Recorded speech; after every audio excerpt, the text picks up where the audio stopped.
The courtroom erupted the moment the verdict was read.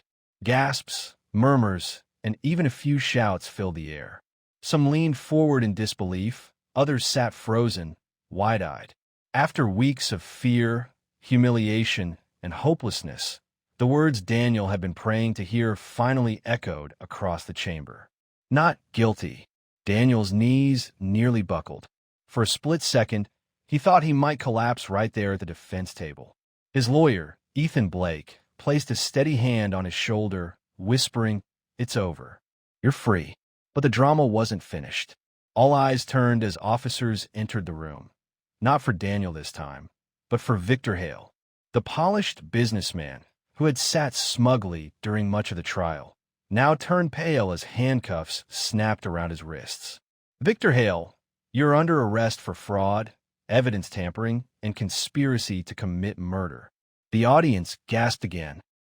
Reporters leapt to their feet, cameras flashing as Victor's empire of lies collapsed in front of the world. Outside, the courthouse steps were a frenzy. Microphones stretched toward Daniel from every direction. Reporters shouted over one another. "How does it feel to be cleared? Do you blame the police for what happened? Will you sue for wrongful arrest?" Daniel blinked at the blinding lights, his face weary but determined. His voice trembled, not with fear this time, but with raw honesty. "I lost my job. I lost my reputation. I lost nights of peace I'll never get back," he said. "But I never lost my truth.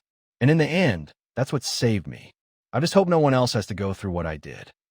For a moment, the crowd fell silent.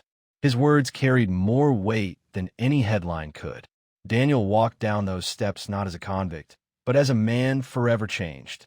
The scars of injustice would remain, whispers from neighbors, memories of the cell, the ache of betrayal. But so would the triumph of having survived it.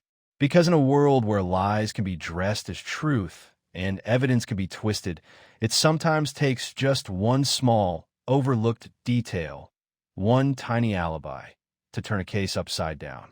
And that tiny detail had given Daniel his life back.